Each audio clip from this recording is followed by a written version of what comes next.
Qu'on le mette au fond. Passe ton ballon. Salut les amis, salut tout le monde, c'est le retour du podcast le moins régulier de France, et oui c'est bien Passe ton ballon, très très heureux de vous retrouver pour la suite de notre série, notre hors-série spéciale Coupe du Monde, qu'on a renommée Passe ta Coupe du Monde, le temps de ce mois de compétition. On vous avait présenté les groupes et l'ensemble des équipes au tout début de la compétition, avant même qu'elle commence, et on se retrouve donc ce soir pour dresser un grand bilan de cette Coupe du Monde, même si elle n'est pas tout à fait terminée, puisque vous le savez, il reste 2 matchs, dont bien sûr la finale. Et pour cela, et comme à chaque épisode, je suis évidemment entouré de mes fidèles acolytes que, exceptionnellement, je vais présenter d'un coup, tous les trois d'un coup, en leur posant une question délicate, mais dont j'assumerai les conséquences. Bonsoir Idriss d'abord, et bonsoir Merwan, bonsoir Ama. Messieurs, je m'excuse d'avance, mais je suis obligé de vous poser la question. Comment analysez-vous le match de foot qu'il ne fallait pas manquer hier? Je parle évidemment de ce nul 0-0 de l'Algérie face à la Mauritanie. Excusez-moi, monsieur, vous cherchez le sang, là 30 secondes d'émission, ça... Question suivante. Je vous ai prévenu hors antenne, hors émission, je vous ai dit, les gars, je vais vous poser une question, j'espère que vous n'allez pas vous fâcher. Non, j'ai vu le truc passer hier, j'ai dit non, merde. Mais c'est pas possible, en fait, que tu nous poses cette question, parce que bon, après, c'était le CHAN, c'était un match de préparation à la CHAN. Mais en fait, l'Algérie, on a fait sécession depuis le but de Karl Toko Ekambi à la 124e minute. C'est pas possible, c'est un sujet qu'on ne peut pas aborder, donc malheureusement, tu n'auras pas de réponse. Idriss, Ama, pas de réaction? Je ne vois pas de quoi tu parles. Par exemple, la Coupe du Monde, on est bien. On peut commencer cette émission? Non, en plus, c'est l'équipe à prime. Pour le coup, tu sais, à l'époque, quand il y avait l'équipe de France à prime avec Nicolas Gillet, machin et tout. Bah là, c'est le même délire, mais avec des Algériens. Voilà. Idriss, il a dit on peut commencer l'émission, s'il vous plaît. Non mais les gars, bon, je vais pas parler du match, on s'en fout, mais c'est intéressant d'avoir de l'avis de vous trois supporters algériens comment on vit une Coupe du Monde sans son équipe. Est-ce que c'est dur à regarder là? Et là par contre je pose la question premier degré, sans chambrage ni rien. Est-ce qu'il y a un manque? Est-ce qu'il y a quelque chose qui vous gêne, ou est-ce que bon vous dites bon bah, c'est la Coupe du Monde, je regarde? Comment on le vit en fait? Oui. Je sais pas vous les gars, mais ça dépend en fait de ton degré de maturité avec ton lien par rapport à ta sélection, parce que moi qui suis le football algérien de très près depuis quelques années maintenant, pour avoir un peu les coulisses, avoir fait un déplacement à Malmö pour une défaite de l'Algérie contre l'équipe C de la Suède il y a quelques semaines, sincèrement, il y a certains critères qui te font dire bah écoute, c'est mérité, maintenant il faut travailler, et puis il y en a assez quoi de tout ce tintamarre ambiant. Donc sincèrement bien, parce que tu dis bah en fait tu n'avais rien à y faire, et si tu y avais été, peut-être que la douleur aurait été plus grande tellement tu aurais été ridicule. Mais quand même, tu as quand même un pincement, parce que quand tu vois le parcours que fait le Maroc, et on est très content pour eux, tu dis bah voilà, l'Algérie aussi c'était une génération historique, on a quand même loupé quelque chose de grand. Mais au fond de toi, en tout cas, moi je sais pas vous, Ama, Idriss, mais moi je suis assez lucide sur la question, et c'est pas quelque chose qui me tracasse. J'ai vécu mes émotions autrement. Ouais, pareil que Merwan, je suis un peu sur le même créneau que lui, avec à peu près les mêmes arguments. Moi, j'ai rajouté que voilà, l'Algérie, on a eu la chance de les voir en 2010-2014, donc il y a un peu moins ce manque que quand j'étais gamin. Je me disais, est-ce qu'un jour je verrai l'Algérie au mondial?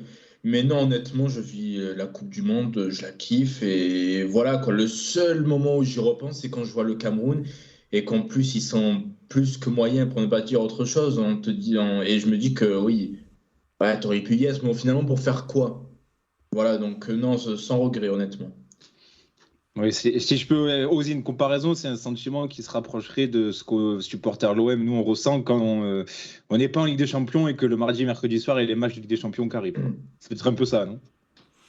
Ouais, alors que la Ligue des Champions, ça peut arriver tous les ans. La Coupe du Monde, c'est tous les 4 ans. En plus. Ouais. Parce que là, la prochaine, c'est en 2026. Ça va faire 12 ans, du coup, sans Coupe du Monde.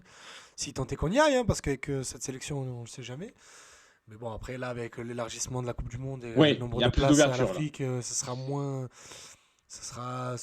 il y aura peut-être moins de saveur, je sais pas, on verra. Mais non, moi, pour le coup, je suis peut-être un gros bébé, mais moi, je l'ai mal vécu, de ouf. Moi, je l'ai vraiment mal vécu. Bah ouais, non, mais moi, je posais la question premier degré. Surtout au vu de l'épopée du Maroc, je suis très content pour eux, très fier pour eux, très fier d'eux, pardon. Mais ouais, je l'ai mal vécu, parce que et en plus, tu te prends au jeu bête des comparaisons et dire mais on est meilleur qu'eux à tous les postes, alors que c'est pas vrai. Mais tu vois, avec beaucoup de mauvaise foi, tu regardes et tu te dis, mais qu'est-ce qu'ils ont de plus? Et voilà, juste ils connaissent la règle du hors-jeu, quoi. Donc ça aide sur des matchs à élimination directe. Oui, il travaille beaucoup mieux aussi, Idriss. Bon, ça, c'est pas le sujet de Non, l'émission, mais je t'ai dit avec beaucoup de mauvaise foi, c'est ce que je te Oui, dis. voilà. Mais voilà, mais le truc, c'est que oui, c'est une Coupe du Monde et t'as envie de le vivre, tant plus nous qui sommes binationaux, pleinement avec nos deux nations, surtout quand, Merwan l'a dit, t'avais une génération dorée que t'es pas sûr de retrouver. Après, c'est sûr qu'on retombera peut-être jamais dans les années noires de fin des années 90, début 2000. Mais voilà, une génération comme celle-ci, t'aimerais quand même, pouvoir compter dessus, pardon. Moi, j'ai juste une question pour Merwan, vu que j'avais disparu de la circulation entre mes vacances et mes absences. Malmö, c'est comment du coup? Il y a des gens qui nous écoutent, hein, vous pouvez... sinon ça se fait sur pas des trop, vocaux. c'est Sinon on peut. Non, je suis sérieux. Non, mais on peut faire des vocaux Snapchat, faire des vocaux WhatsApp, pardon, pour parler de Ouais, ça. mais moi, je suis pas dans tout ça. Moi, je l'ai en direct. je le pense, C'est bien que le sel de Passe ton ballon, c'est aussi les digressions qui animent cette émission. Non, mais moi je dis juste, après, écoute, ils font ce qu'ils veulent. Hein. Laisse-le crois que- répondre. Merwan, il s'est rendormi là, de sa sieste, je crois. Ah, On l'a En pas- fait, je parlais, mais j'avais le micro désactivé. Ah, oui. Non, en fait, très succinctement, en fait, j'étais accrédité pour un média donc franco-algérien pour aller là-bas, donc DZ Foot pour ne pas le citer.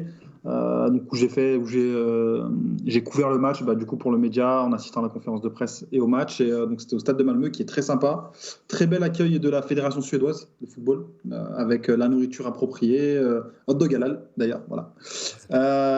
Et après passer le week-end à Copenhague, donc non, j'ai pas bien vu Malmö, mais en tout cas Suède et Danemark c'est du lourd. Voilà. C'est noté. Merci pour ta réponse.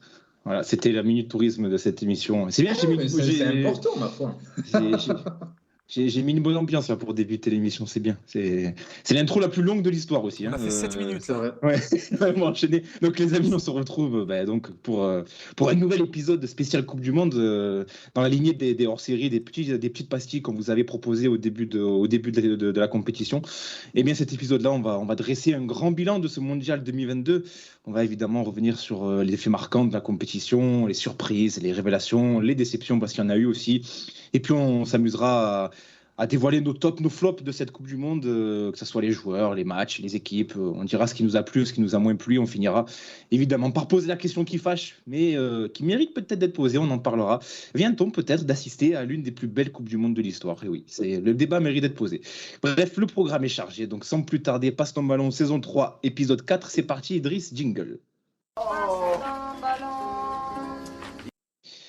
Les amis, je vous propose qu'on fonctionne de manière chronologique, qu'on démarre par la phase de poule et qu'ensuite on aille vers les huitièmes, vers les quarts et puis qu'on finisse avec les demi-finales, on se projette un petit peu sur la finale et puis qu'on fasse une vision plus globale de cette Coupe du Monde. Alors on va déjà faire un petit bilan global là, juste avant de débuter, les gars, sur notamment cette phase de poule qui a été très riche en rebondissements, en suspense, en surprises. Et j'ai envie de vous poser un petit peu la même question que dont je parlais en introduction, à savoir est-ce qu'on a assisté à l'une des plus belles Coupes du Monde? Est-ce que finalement cette phase de poule, les gars, était peut-être pas la plus intéressante, je dirais pas la plus belle parce que voilà, ça après c'est subjectif, mais en tout cas la plus intéressante de ces dernières Coupes du Monde? Qu'est-ce que vous en pensez, les gars?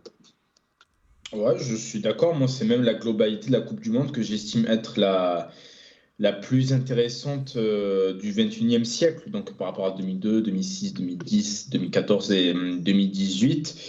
Peut-être pas au niveau du jeu, mais il y a eu tellement d'événements marquants, en fait, que ça captive, mine de rien. Et aussi avec le décalage horaire côté Asie, on a plus l'occasion de voir les matchs, enfin perso, de mon côté, quoi. Et il y a eu des choses qui se passent à tous les niveaux, que ce soit au niveau individuel, les joueurs, les équipes. On voit que le monde, le football des sélections bouge et c'était assez intéressant à observer. Plutôt pas d'accord pour le coup. La phase de poule, certes, elle est. En fait, déjà, il faut définir ce qu'on entend par la plus belle Coupe du Monde ou la plus belle phase de poule des Coupes du Monde. Parce moi, c'est en termes de rebondissement, voilà. Pas au niveau du jeu. Pour moi, c'est le même débat concernant la Première Ligue. Est-ce que c'est la plus belle, est-ce que c'est le meilleur championnat du monde ou est-ce que c'est le championnat le plus le plus spectaculaire au monde? Et pour moi, tu peux appliquer ça un peu à ce débat par rapport à ces phases de poule. Tu as eu certes beaucoup d'entertainment, mais encore une fois, et ça je le répète beaucoup sur Twitter, c'est que je trouve que la moyennisation qu'on est en train de vivre sur le plan du football mondial, que ce soit de club ou de sélection, fait qu'en fait, les adversités se valent quand même. Disons que la meilleure équipe du monde et la plus faible équipe du monde, l'écart s'est réduit. Et autour de la moyenne, tu as quand même beaucoup d'équipes, dont la plupart des tops équipes, ce qui donne des confrontations assez indécises, où tu as des matchs hyper intenses, où finalement, l'indécision, elle fait quand même foi autour des résultats. Donc, tu as beaucoup de rebondissements, mais c'est vrai qu'en termes de niveau de jeu, si tu es un puriste, entre guillemets, ou que tu vas être assez exigeant sur la qualité, c'est pas forcément ce qui va définir cette Coupe du Monde ou cette phase de poule. Après, oui, pour moi, c'est peut-être l'une des meilleures phases de poule que j'ai vues depuis que je suis petit, donc depuis la Coupe du Monde 98. Mais sinon, en termes de niveau, non, pas du tout. Idriss ? Alors, je sais pas si j'ai rallumé mon micro. Oui. Oui. Moi, je sais pas. J'ai beaucoup changé d'avis tout au long de cette Coupe du Monde. J'étais assez déçu de la phase de poule. Après, je me suis laissé le droit de ne pas regarder plusieurs matchs. Mais c'est vrai que la phase de poule m'a laissé un peu sur ma faim pour le peu que j'ai regardé. J'ai eu très peur pour l'Argentine. Dans ma volonté de voir Messi arriver à ses fins. Donc on verra dimanche. Mais sinon, oui, très déçu. Et après, il faut avouer que dans l'ensemble, la 3e journée m'a très vite réconcilié avec cette Coupe du Monde. Il s'est passé énormément de choses. Rappelez-vous, c'est 7 minutes ou c'est 2 minutes, je crois, où le Costa Rica et le Japon éliminaient l'Allemagne et l'Espagne. Ah là là, c'est des moments comme ça. C'est rappelle-toi, Mathieu, le but de la Corée du Sud contre l'Allemagne lors de la dernière Coupe du Monde, on vit pour des moments comme ça où des buts font chavirer tout le destin d'une nation. Et c'est ça qui rend la Coupe du Monde incroyable, c'est qu'il peut tout se passer et surtout que ça se passe tous les 4 ans. Donc, tu as des mecs qui doivent écrire l'histoire d'une carrière sur une compétition, sur un match, sur un but. Et c'est vrai que cette 3e journée a été riche en rebondissements à tous les niveaux. Messi qui rate le penalty contre la Pologne, puis au final l'Argentine gagne grâce à Enzo Fernandez. Bref, il s'est passé 1 milliard de choses. Rappelez-vous, l'Arabie Saoudite qui tape l'Argentine, et le match contre le Ghana aussi. Bref, il s'est passé 1 milliard de choses depuis cette 3e journée. Et puis après, derrière, 8e, quart de finale, moins les quarts de finale. Même si dans le jeu, c'est vrai qu'on a du mal à avoir une équipe qui a envie d'aller, une réelle volonté d'aller de l'avant. C'est qu'on voit des équipes assez craintives, mais on voit des matchs avec énormément d'intensité. Moi, franchement, j'ai vu les 4 matchs et j'ai pris mon pied devant les 4 matchs. Même Maroc-Portugal, je l'ai vu en différé parce que je ne pouvais pas le regarder en direct. Et même en connaissant le score, j'en ai pris plein la gueule. Donc non, je suis... la finale, c'est dimanche. C'est sûr que si Messi la remporte, je vais être un peu plus content. Même si je vais être content si la France gagne, faut pas déconner. Mais voilà, pour moi, j'en garderai un excellent souvenir de cette Coupe du Monde. Mais je la placerai quand même derrière 2014 pour moi. Les gars, je vous propose qu'on commence avec, vous l'avez déjà évoqué un petit peu, mais peut-être l'une des grosses surprises, et peut-être la surprise finalement de cette Coupe du Monde et du match qui a peut-être marqué le plus de personnes, c'est, vous l'avez dit, cette victoire de l'Arabie Saoudite contre l'Argentine. En plus, c'est au tout début de la Coupe du Monde. Je crois que c'est le mardi. C'est pas le 2e match ou le 3e match? Non. La Coupe du Monde a commencé le dimanche. Et c'est le mardi, non? Ce match-là, c'est le mardi matin. C'est le mardi matin à 11h en plus. Non, mais les véridiques, j'ai pris une matinée de congé pour le match. Putain, au Brésil, il était 7h du matin. Donc, moi, j'étais mal réveillé quand j'ai vu l'Arabie Saoudite. Je me disais, ouais. Non, moi, je suis pas parti travailler exprès. J'avais changé mon planning avec quelqu'un et tout pour regarder le match. Donc, c'était cette victoire de l'Arabie Saoudite contre l'Argentine. Est-ce que là, les gars, c'était pas le meilleur match de ce premier tour? En tout cas, le point culminant de ce premier tour. La surprise énorme de voir les Saoudiens battre les Argentins qui, en plus, menaient au score à la mi-temps. Les gars, sur ce match-là, qu'est-ce que vous pouvez nous dire? Franchement, je trouve que... Vas-y, Amar. Non, je t'en prie, Marwan, vas-y. Pour le coup, en termes de niveau, déjà, moi, je suis pas vraiment fan de cette équipe d'Argentine. Je trouve que il y a une Messi-dépendance. Mais après, quelle équipe n'est pas dépendante de Lionel Messi aujourd'hui? Mais c'est vrai que pour le coup, autour, je trouve que c'est pas forcément folichon, et ça, de ce début de tournoi jusqu'à présent. Et ça illustre quand même beaucoup de choses sur le constat de fond qu'on peut faire de la compétition. Mais sur ce match-là précisément, tu te fais manger complètement à l'intensité. Et derrière, je trouve que tu avais une équipe d'Arabie Saoudite qui était cohérente, qui se projetait en nombre, qui était complètement morte de faim. Après, tu as aussi de la réussite, parce qu'Aldo Sarri, ce match-là, il ne le fera pas 2 fois dans sa vie, je pense, même si je lui souhaite le contraire. Et pour le coup, sincèrement, les gars, vous me dites si vous êtes d'accord ou pas, mais pour moi, le résultat il était logique en termes d'impression visuelle. Après, évidemment, si l'Argentine les met toutes, il y aurait eu 4-0 à la mi-temps, etc., etc. Mais pour moi, en tout cas, ce n'était que justice qu'ils se fassent attraper la première journée. Ah, complètement. L'Arabie Saoudite a complètement mérité leur victoire. Moi, j'ai regardé le match avec des potes un bon mardi matin. Et oui, à la mi-temps, on se disait, ça va être chaud et tout et tout. Il y en a même un qui a commencé à douter parce qu'on est tous ensemble dans le chemin de Léo. Et il me disait, mais gros, on va pas le faire. Et quand on voit la deuxième mi-temps, mais 100 fois, l'Arabie Saoudite mérite de gagner. 100 fois. Non, clairement, l'Arabie Saoudite a mérité sa victoire, même si, comme le souligne Merwan, c'est judicieux de rappeler que l'Argentine a eu plein d'occasions. Mais c'est aussi ça qui fait le sel de cette rencontre et qui va rentrer dans l'histoire, parce que l'Arabie Saoudite a eu un maximum de réussite dans ses tentatives, bien qu'étant très discipliné, j'ai trouvé, au niveau tactique. Et d'un côté, donc du coup, ils font tomber l'Argentine de Messi, sa dernière Coupe du Monde. Ça te fait démarrer la Coupe du Monde sur les chapeaux de roue en termes d'événements spectaculaires. En plus, je crois que ça a été bénéfique pour l'Argentine aussi. Et d'ailleurs, il me semble que, je ne sais pas si c'est pas Messi d'ailleurs qui a dit ça en conférence de presse d'après-match, ça leur a permis de se mettre bien dedans, de se remettre un petit peu en question et de créer une dynamique. Et ça a permis de changer 2-3 choses aussi dans la compo de départ. Exactement. Papou Gomez n'a plus senti l'odeur d'un 11. L'odeur d'un terrain tout court, je crois qu'il n'est même plus rentré en jeu. Ouais, il est rentré en jeu en fin de match, je sais plus, je crois que c'est en 8e, je crois que c'est en 8e, il est rentré contre l'Australie, si je dis pas de bêtises. Mais bon, bref, en gros, on comptait plus beaucoup sur lui. Je dis on quand on parle de l'Argentine. Et franchement, après on va en parler, mais Enzo Fernandez s'est complètement installé dans cette équipe et on a vu l'importance qu'il a pris depuis. Rodrigo De Paul, on pensait que Paredes allait être le leader le leader du milieu de terrain en gros de cette équipe, et c'est Rodrigo De Paul qui a pris la suite. Non, ce match-là était une bonne claque pour permettre à Scaloni d'ajuster encore des trucs qui n'allaient pas dans l'équipe. Mais c'est dommage pour les Saoudiens parce que au final, ils terminent avec 2 défaites ensuite contre la Pologne et le Mexique. Et je ne sais pas si vous vous rappelez de ce match contre la Pologne là, en deuxième journée. Pas mérité, mais ils méritent. Ils ont un penalty pour ouvrir le score. Enfin, ils sont à 2 doigts d'être à 2 matchs, 6 points et de prendre la qualif. Hein. D'être premier.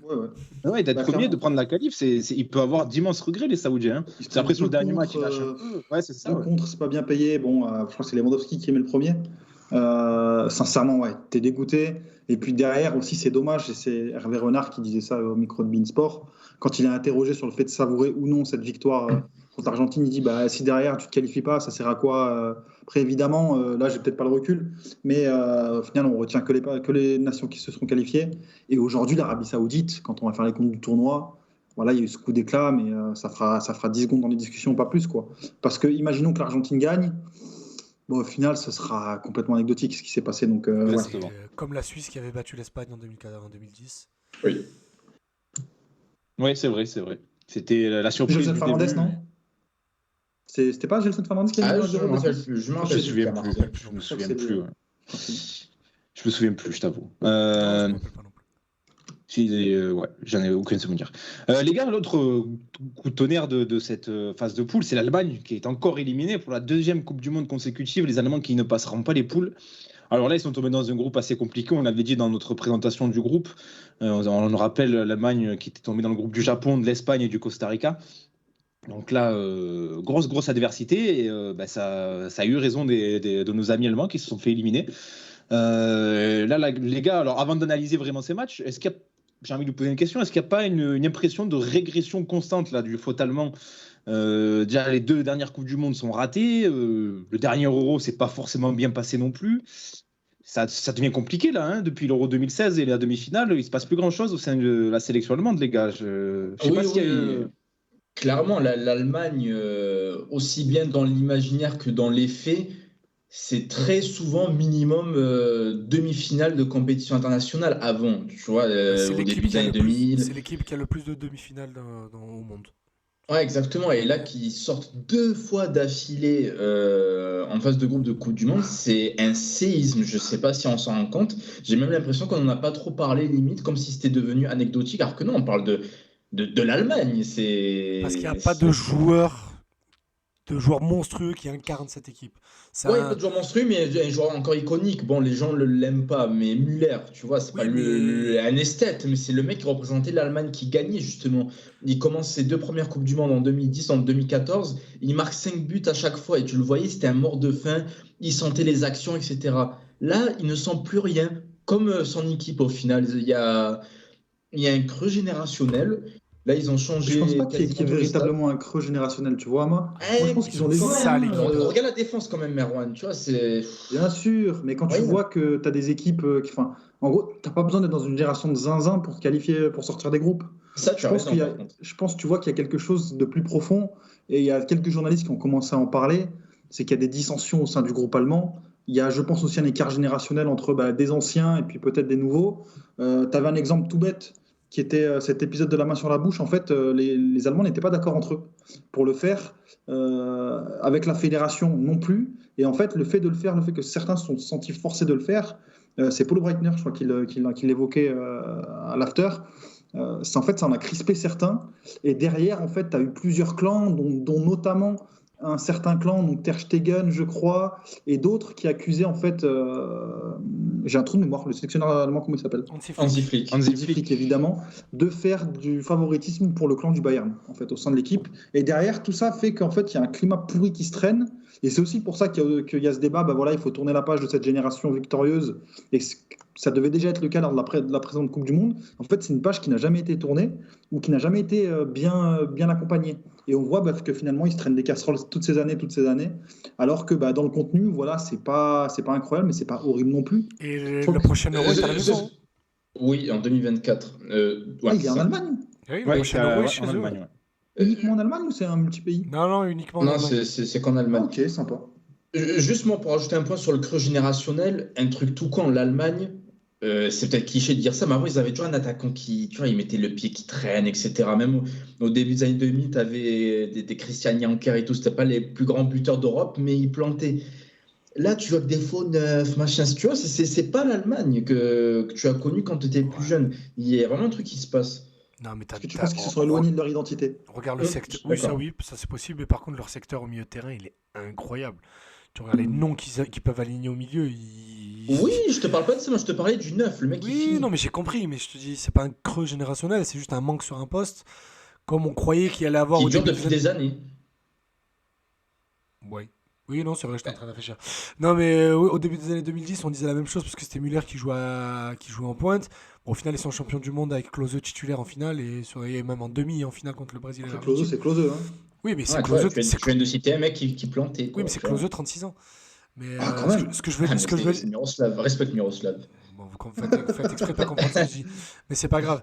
Ils ont quand même une grosse équipe. Il leur manque juste ce neuf-là et surtout ce qu'a dit Merwan. Pas mal de problèmes politiques dans le vestiaire, l'écart de génération et l'écart de culture aussi. Et toujours ce sempiternel problème de Bayern, pas Bayern, qui dure depuis la Coupe du Monde 2014, parce que c'était déjà le cas à l'Euro 2016 aussi. Et c'est vrai que je vous rejoins sur l'identité, et aussi le côté historique, si on peut même dire ancestral de l'Allemagne, qui, quoi qu'il arrive, gagne. Moi, j'ai en tête ce match contre le Japon, les gars, où ils ouvrent le score. Et derrière, ils jouent la baballe, ils font plus rien. Mais c'est pas l'Allemagne, ça. L'Allemagne, normalement, ça vient, ça te tue 2-3-0, merci, au revoir, on passe au match suivant. Ils ont été extrêmement dangereux dans le jeu. C'est juste qu'ils ne les ont pas mis au fond. Hein. Oui, mais il y avait toujours ce côté tueur, tu vois. Et même là, ça, c'est vrai, on l'a pas retrouvé et ils se sont fait battre, ils se sont fait avoir par les Japonais, comme eux, parfois gagner les matchs sans briller, mais voilà, on t'en met 2 et puis merci, au revoir, on passe au match suivant, quoi. Donc ouais, c'est une Allemagne parmi les grosses déceptions de ce tournoi. Hein. On parlera des déceptions ensuite, mais je pense que les Allemands, ils seront tout en haut de notre flop. Hein. Je vois pas peut-être de plus grosses déceptions qu'eux. Justement, dans le même groupe, les gars, on peut s'attarder sur le Japon aussi, dont on avait dit le plus grand bien dans notre présentation de groupe. Et d'ailleurs, on avait vu juste, les gars, parce que je crois qu'on avait beaucoup parlé de Kaoru Mitoma qui a fait une bonne Coupe du Monde. Donc, on est comme quoi, Paston Ballon c'était plutôt pas mal. Connaît son sujet, il maîtrise son sujet. Les gars, le Japon, comment vous avez vécu ce parcours du Japon, notamment cette phase de poule, que j'ai trouvé, moi, personnellement, assez paradoxal parce qu'on n'a pas retrouvé ce qu'ils avaient l'habitude de nous proposer dans le jeu. Mais alors, ils ont eu une efficacité redoutable qui, justement, était leur principale lacune dans les précédentes compétitions. Je sais pas ce que vous avez pensé du Japon, les gars. Ouais, comme tu dis, paradoxalement, ils ont été cliniques. C'est ça qui est étonnant de la part des Japonais, alors que quand on les regarde un peu, c'est une équipe qui joue bien au ballon, mais qui justement parfois a peur de prendre des risques. C'est un peu le stéréotype qui commence à casser petit à petit. Et là, pendant la Coupe du Monde, ils ont clairement explosé. Voir le Japon gagner avec des combien 17, 18, je crois que c'est ça, 18, ouais, c'est record. Contre l'Espagne, tu me dis ça avant le mondial, je rigole, je dis n'importe quoi. Le Japon, c'est une équipe qui aime bien construire, etc. Et non, au contraire, ils ont été très disciplinés tactiquement. Ils ont su piquer au moment où il fallait. Et à titre personnel, je suis content de les voir battre de grosses nations comme ça. Je me tue à répéter depuis des années qu'ils travaillent bien au niveau des jeunes. Et voir quelques gamins s'épanouir chez les A, ça fait plaisir. Après, ils l'ont fait, ils ont quand même bien construit, tu vois, mais c'est juste qu'ils ne sont pas frustrés quand ils n'avaient pas le ballon. Ils ont vraiment attendu leur moment, ils n'ont pas cherché à s'épuiser. En fait, ils ont été hyper pragmatiques, même si j'aime pas forcément ce mot. C'est qu'ils ont reconnu leur infériorité pour dominer la possession sur certains matchs, Allemagne et Espagne notamment, en tout cas par séquence. Même contre la Croatie, au final, en 8e aussi. C'est vrai. Et du coup, en fait, quand ils avaient le ballon, c'était hyper efficace. Après, contre l'Allemagne, ils étaient vraiment à la rue jusqu'à la 60e minute et ça s'inverse ensuite. Mais c'est vrai que pour le coup, moi j'avais peur en fait que ce Japon soit trop gentil parce que, comme l'a dit Ama, on a toujours leur côté académique, bien léché, tableau noir, etc. Mais quand ça se confronte à la réalité du terrain, ça manque de roublardie, c'était pas assez méchant tout simplement. Et là, ils l'ont été sur des actions, franchement, des fois tu as des buts, je pense contre l'Espagne, les mecs ils finissent dans le but avec les défenseurs espagnols et c'est pas forcément l'image un peu de ce Japon qui s'allie qu'on avait, qu'on n'avait pas auparavant tout simplement. Et c'est vrai, hyper surprenant. Et qui finit premier du groupe, le Japon, dans un tel groupe, c'est clair. Quand même assez surprenant. Mais après, malheureusement, ça s'est moins bien passé en huitième de finale. On y reviendra certainement dessus. Il faudra qu'ils travaillent les pénaltys. Les Japonais, là, ils sont allés contre la Croatie. Ils sont allés les tirs au but. Ils y sont allés, mais j'ai l'impression en traînant des pieds. Est-ce que c'est pas cette première place qui les tue? Parce que s'ils finissent deuxième, ils vont dans l'autre partie de tableau. Ils jouent contre le Maroc. Ils jouent le Maroc, ouais. Et le Maroc, peut-être qu'ils n'auraient pas réussi à se galvaniser, tu vois, autant que contre une grosse équipe. Peut-être. Peut-être que, tu vois. Peut-être, ouais. À voir. Peut-être. Ça nous aurait privé du beau parcours marocain aussi, si jamais le Japon les avait sortis. Donc, c'est vrai. Je sais pas, c'est la science-fiction, mais oui, peut-être que la première place leur a fait plus de mal qu'autre chose. Ouais, c'est bien dommage pour eux. Les gars, je vous propose qu'on parle aussi de la Belgique, qui est avec l'Allemagne l'une des grosses déceptions de ce tournoi. La Belgique qui finit troisième d'un groupe avec le Maroc, on en parlait, la Croatie et le Canada. Le Belgique qui n'a battu qu'une seule équipe, c'est le Canada, et sur la plus petite démarche, battu ensuite par le Maroc, un nul face à la Croatie 0-0. Les gars, est-ce que c'était pas inéluctable finalement cette élimination précoce de la Belgique? Génération vieillissante, un sélectionneur qui est là depuis longtemps et qui n'a pas forcément l'impression qu'il fasse l'unanimité chez nos amis belges. Il y avait un petit côté inéluctable, non les gars, cette Belgique éliminée Déjà, j'ai jamais compris comment est-ce que Thibaut Courtois et Kevin De Bruyne pouvaient rester dans la même équipe. Ouais, c'est une télé-réalité leur équipe, frère. Franchement, je crois que c'est Courtois qui pique la meuf de De Bruyne. C'est ça, ouais, c'est ça. Et les mecs arrivent à ne pas se parler, à rester en sélection nationale. Enfin, normal. Ça, déjà, ça m'a toujours dépassé. On va dire que c'est un peu de professionnalisme, c'est à leur honneur, on va dire. Allez, on va dire ça. C'est pas on va dire, allez. mais oui, et puis moi, sincèrement, j'ai toujours eu du mal avec Roberto Martinez, qui pour moi c'est un homme de paille. Il a vécu sur son intérim, il me semble bien. Je crois que c'est lui qui fait une intérim, mais je suis pas sûr. Bref, en tout cas, pour parler purement coaching avec lui, moi, j'ai jamais trouvé ce qu'il mettait en place avec la Belgique. Je trouvais qu'il a quand même pas mal vécu sur les talents individuels, mais que collectivement, la Belgique, à part peut-être en 2018 où tu sens qu'il y avait peut-être ce petit supplément, où finalement que tout le monde arrivait au bon moment de leur carrière. Mais derrière, j'ai jamais compris quelle était la patte de ce sélectionneur en Belgique, et je trouve en tout cas pour moi que c'était du temps de perdu, que ce n'a jamais été quelqu'un qui a forcément aidé le collectif à se former, que à la moindre adversité, en fait, la Belgique se délitait, et que si finalement ça ne menait pas au score, c'était très compliqué pour eux de faire face à des contre-scénarios au cours d'un match. Et c'est ce qui s'est passé. Tu as l'impression en fait à chaque jour, tu avais limite une péripétie avec Hazard qui parle, après c'est Kevin De Bruyne, après c'est Vertonghen, après les mecs s'embrouillent dans le vestiaire, et derrière, ça n'a jamais pris. Ouais, mais là, quand en 2022, tu te retrouves à encore aligner Vertonghen et Alderweireld derrière. Oh là là, c'est compliqué. Hein. Franchement, c'est compliqué. L'effectif était vieillissant. Thomas Meunier à droite. Ouais, mais tu vois, il y avait quand même une certaine jeunesse devant. Donc, en vrai... Ça doit passer les groupes. Oui, ça doit passer les groupes. Derrière, c'était très light, je suis d'accord. Mais tu vois les noms qu'il y a au milieu en attaque, ça va, c'est pas des chefs. Oui, c'est une très grosse surprise. Mais tu vois, rien qu'en attaque, je l'aime bien. Hein. Franchement, je l'aime bien. Mais la Belgique, tu peux pas arriver quand tu es la Belgique, Coupe du Monde, titulaire, tu haïs. Faut un peu de sérieux quand même. C'est pour ça que... je l'aime bien, hein, mais bon... Mais la Beşiktaş, quoi, je crois, aujourd'hui. Voilà, la Beşiktaş, c'est... Si t'as pas été titulaire avec la Belgique en Coupe du Monde, quoi. T'es censé avoir mieux quand t'es la Belgique. Franchement, Roberto Martinez, c'est, je pense, une bonne nouvelle pour la Belgique parce que, sincèrement, t'avais des mecs qui arrivaient en pleine forme en attaque, style Openda, qui auraient pu faire du bien. Par exemple. La gestion de Lukaku, sincèrement, moi je trouve que le cas de Lukaku, il est extrêmement intéressant. Il était hors de forme, non ? Non, il est blessé. Il est blessé depuis quasiment le début de saison avec l'Inter. Il a tout fait pour se remettre en forme pour la Coupe du Monde, mais sa cuisse n'était pas d'accord. Mais par contre, ce que tu dis, Marouane, tu as raison. Il y avait des joueurs en forme comme Openda et Trossard qui, pour moi, devaient jouer les deux hybrides cette saison. Et ils sont sur le banc, c'était assez étonnant. Non, et puis même De Ketelaere qui n'a pas eu beaucoup de temps de jeu, c'était surprenant, ça aussi.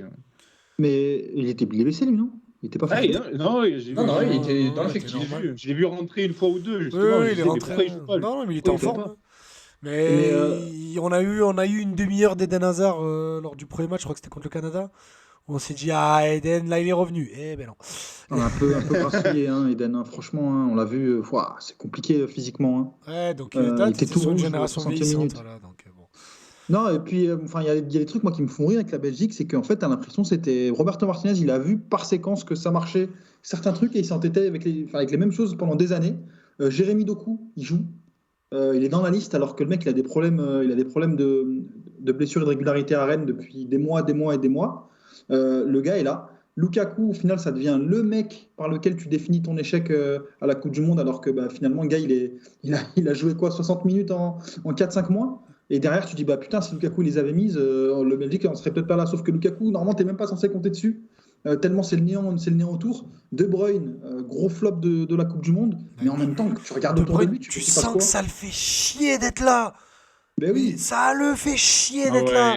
Tu sentais, il en avait rien à foutre. Non, je pensais qu'à revenir à Manchester et refaire le duo avec c'est que ça. Il avait pas envie de voir la gueule des mecs dans l'équipe avec qui il était. Au-delà de Courtois, on connaît tous l'affaire avec Courtois, mais je pense qu'en vrai, il s'entend avec pas grand monde dans les vestiaires. Il aime pas les mecs avec qui il est. Il sentait que de toute façon, quoi qu'il arrive, ça allait rien faire. Donc il se demandait pourquoi il est là. Son match contre la Croatie, il est immonde. Il est dégueulasse. Non, De Bruyne. De Bruyne, je pense pas qu'il s'en fichait. Moi, je pense qu'au contraire, c'est un mec qui arrive pas à le masquer quand il est dégoûté ou quand il trouve les mecs nuls autour de lui. Et je pense que c'est un mec qui fait putain, mais pourquoi est-ce que je joue avec ces branquignoles ? Mais c'est pour ça que je te dis, c'est pour ça qu'en cours de match, tu sais, au début, il était là, capitaine, il était très vocal en plus. À noter l'excellente presta de Rudy Garcia lorsqu'il commentait les matchs sur TF1. Qui disait De Bruyne, on le voit, il replace, il fait son taf de leader et tout, et au fur et à mesure du match, tu le vois, il devient rouge, mais pas le rouge De Bruyne quart de finale Ligue des Champions. Il devient rouge De Bruyne boudeur. Et là, tu fais oulala, ça l'emmerde. Et le pire, c'est en conférence de presse, ça c'est la sulfateuse. C'est le meilleur De Bruyne pour ça, parce qu'il n'y a pas de communication, il n'y a rien. Il arrive. Il est trop vieux pour gagner. Moi, je pensais qu'il rigolait quand il avait dit ça. Non, De Bruyne, non. Mais non. Il le pensait, mais 100%. Mais je me rappelle une année quand ils se font taper par le Barça avec City. Qu'est-ce que vous voulez qu'on fasse ? On est nuls. On peut pas arriver à ce niveau de compétition et jouer comme ça, on est nuls. Hop là, il y a un téléphone qui grésille, les amis. Attention, le téléphone, messieurs. Voilà, ça sera coupé au montage ou pas. Oui. Désolé si ça ne sera pas coupé. Non, mais je vais le faire. Les gars, je vous propose qu'on passe également à deux bonnes surprises. Là, on était sur les déceptions. J'ai envie qu'on parle du Sénégal et du Maroc. Alors, pourquoi je couple les deux ? Parce que j'ai une question qui commune aux deux. Votre avis de supporter algérien et donc du suiveur du foot africain va être intéressant. Est-ce qu'on a enfin, là, avec ces deux sélections, des sélections africaines enfin décomplexées en Coupe du Monde ? Et notamment le Maroc. Oui, le Maroc, oui, le Sénégal. Non, ce que j'ai te dire, le Sénégal, franchement, ils n'ont pas joué contre l'Angleterre. J'ai été très déçu par rapport à leur statut de champion d'Afrique. Le Maroc, oui. Par contre, a brisé une espèce de plafond de verre et j'espère que d'autres sélections africaines vont suivre le chemin. En fait, le Sénégal, ils ont fait quoi de plus que ce qu'on attendait d'eux, c'est-à-dire de passer les poules dans une poule avec l'Équateur et le Qatar? Pas grand-chose. Donc, écoute, moi, j'ai pas mais donné à l'extérieur, moi, je les voyais difficilement sortir face à l'Équateur qui me paraissait un peu plus coriace, tu vois. Non, pour moi, ils avaient en termes d'effectifs, ils étaient largement devant. Ouais, ils ont une grosse équipe. Après, je suis quand même assez indulgent vers le Sénégal parce qu'ils ont quand même eu pas mal d'événements contraires. Bah, t'as surtout pas l'absence de Sadio Mané, mais bon. Sadio Mané, et puis même pour les huitièmes, t'as Gay qui se prend ce carton jaune débile. Dernier match de groupe où il fait cette faute contre l'Équateur, où il concède d'ailleurs le but sur le coup franc. Et pour le coup, tu avais aussi Abdou Diallo qui était suspendu ou blessé en défense, si je dis pas de bêtises. Oui, il y avait Diallo qui n'était pas là, ouais. Tu avais un certain nombre d'absents aussi. Après, c'est l'Angleterre, d'accord. Oui, et ils sont tout simplement pris l'eau, en fait. Ils avaient juste pas le niveau contre l'Angleterre. Tu vois, sincèrement, tactiquement, c'était compliqué. Les milieux de terrain et les défenseurs, tu as 6 en défense complètement à la rue. Nampalis Mendy, c'était très compliqué aussi. Sincèrement, tu vois qui composait le milieu de terrain et la défense sur ces matchs-là. Tu te dis, bon, bah voilà, ils se tapent l'Angleterre, c'est terminé pour eux, quoi. C'est pas illogique. Ouais, mais tu vois, les États-Unis, qui est une équipe intrinsèquement qui est beaucoup moins forte que le Sénégal, ben, ils ont fait quelque chose contre l'Angleterre. Ils n'ont pas été exceptionnels, mais au moins, ils ont été cohérents tactiquement. Là, le Sénégal, ils ont fait un non-match. Tactiquement, c'était pas cohérent. Au niveau défensif, ils se sont jantés comme des enfants. Je m'attendais à mieux, vraiment. C'est vrai. Bon, après, on reviendra sur. Bamba Dieng, il a marqué un but en Coupe du Monde. Par contre, il y a un truc, pour moi, les seuls constats sur le plan structurel qu'on peut tirer en Afrique, c'est sur le Maroc, qui est peut-être le seul pays moderne par rapport à son football. Et je me refuse à avoir un quelconque constat de fond sur les sélections africaines parce que, sincèrement, la plupart du temps, l'Afrique, tu construis, tu détruis, tu reconstruis systématiquement, tout simplement parce que tu n'as pas d'institution capable d'imprimer un rythme, tu n'as pas d'hommes ayant une vision de long terme, tu as souvent beaucoup de gens qui sont corrompus, des gens qui sont incompétents, donc c'est extrêmement dur d'imprimer quelque chose sur le long terme. Le Maroc, si on parle d'un point de vue purement sportif, parce que politiquement c'est autre chose, il y a des choses à redire, tu as au moins une structure, voilà, ça vaut ce que ça vaut, mais en Afrique c'est quand même la pointe. Après voilà, ce qu'on veut dire c'est que si jamais le Maroc ne va pas à la prochaine Coupe du Monde, ça serait une surprise, mais ce ne sera pas non plus l'hécatombe de l'année, quoi. Parce que malheureusement, en Afrique, comme l'a dit Merwan, la régularité, c'est pas le truc le plus fou, quoi. On parlera du Maroc un peu plus en profondeur, les gars, tout à l'heure, quand on reviendra sur la phase d'élimination directe. Et je propose qu'on termine cette phase de poule. Alors, on ne va pas parler de ce qui a été les formalités anglaises, notamment dans le groupe B, même des Pays-Bas, la France également, Brésil, on en parlera plus tard parce que leur phase de poule s'est bien déroulée, sans accroc, il n'y a pas grand-chose à en retirer. Mais je vous propose qu'on fasse, pour conclure cette phase de poule, un tour des autres déceptions, notamment chez les équipes, un petit peu les outsiders. Et je vais vous donner 4 noms d'équipes, vous allez me dire laquelle vous êtes le plus déçu. Entre le Mexique, le Danemark, l'Uruguay et la Serbie. Messieurs, laquelle de ces sélections vous a le plus déçu? Tout éliminé au premier tour, certaines de manière assez surprenante en plus. Faites vos jeux, les gars. Je ne sais pas qui vous a déçu le plus. Danemark. Dans toutes celles que tu as citées, le Danemark. Ouais, je suis d'accord, moi. Sincèrement, parce que le reste, la Serbie, sincèrement, c'est toujours coriace, mais jamais redoutable en compétition internationale. Ça pose toujours des problèmes, mais finalement, quand il faut concrétiser, ben voilà, c'est pas forcément la sélection où tu peux te dire, ben voilà, c'est celle qui a posé des problèmes. Et après, ils étaient dans le groupe avec la Suisse et le Cameroun. Sincèrement, la Suisse était dans une meilleure dynamique, donc c'est aussi, voilà, tu te dis c'est logique. L'Uruguay, grosse fin de cycle avec Cavani, Suarez qui vont tirer leur révérence. Derrière, tu as des bons joueurs, mais c'est pas non plus des foudres de guerre. Tu as Araujo qui est sur une jambe. Tu as tout ce conflit avec le Barça. Est-ce qu'il doit jouer, est-ce qu'il doit pas jouer? Puis sincèrement, c'était un peu du non-football quand on les regardait. Voilà. Mais le Danemark, non, la sélection la plus décevante parce qu'ils ont été absolument terrifiants en campagne de qualification. Je pense notamment contre la France, qu'ils ont donné une leçon absolument incroyable. Tu te rappelles de Merwan quand on avait fait la preview du groupe? Alors ça te paraît fou de dire ça aujourd'hui, mais il y a un mois, c'était quelque chose de totalement recevable. Je me souviens qu'on avait parlé de Danemark premier de la poule devant la France. Hein. On avait dit que ça aurait pu ne pas être une surprise. Ouais. Mais en tout cas, on était tous unanimes que ça allait être France-Danemark. Ouais. Complètement. Donc, sincèrement, très compliqué de les voir. Parce qu'en plus, le pire, en fait, c'est pas simplement qu'ils se qualifient pas, c'est ce qu'on a vu en fait dans le jeu. C'est qu'ils étaient, sincèrement, ce premier match contre la Tunisie, où ils se font complètement paralyser, et puis même, ils peuvent même perdre le match si la Tunisie est un peu plus à droite devant la cage. J'ai l'impression que ça les a complètement tétanisés. Et je sais pas, peut-être qu'ils avaient l'esprit ailleurs, ou que sincèrement, j'en sais rien. Ils avaient peur d'Eriksen à chaque fois qu'il faisait un sprint. Ils disaient, oh putain. Non, mais ils étaient complètement paralysés. On n'a pas revu en fait ce Danemark complètement terrifiant qu'on a vu sur les différents matchs de Ligue des Nations ou de qualification pour. Ou même à l'Euro. Hein. À l'Euro. Donc, on a revu Cornelius, tu sais, l'attaquant qui était à Bordeaux. Quand il met le maillot du Danemark, d'habitude, il se transforme en Mario Gomez. Mais là, non, c'était Cornelius. Là, c'était lui. Et pas très bon non plus. Non, il est mort. Mais d'habitude, quand il joue avec le Danemark, il est très très bon. Il n'était pas passé par Bordeaux, lui. Oui. Non, mais c'est gentil. Ama, écoute ce que je dis quand je commence mes phrases.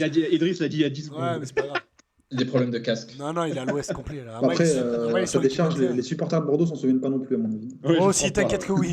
On en avait parlé avec Adrien Mathieu quand on s'était vu pendant le tournoi. Je sais plus pourquoi, mais on en avait parlé. Et crois-moi, il s'en rappelle. Un match d'accord sur le Danemark ou t'as une autre équipe parmi les équipes que tu as citées, Danemark, dans le sens où le Mexique, il y a un vrai creux générationnel. Et quand j'ai vu l'équipe convoquée pour le mondial, j'en attendais à rien. Et il n'y avait pas Diego Chet. Entre autres. Non, mais ils nous ont rien proposé. C'était vraiment affligeant en termes de spectacle et de contenu. L'Uruguay, comme l'ont dit Idriss et Marwan, c'est une fin de cycle. Tu as des mecs derrière qui sont pas au niveau, notamment, on en parlera plus tard, Nunez a fait de la peine sur cette Coupe du Monde. Il a été mauvais. Et la quatrième équipe que tu as citée, c'était la Serbie. Pareil.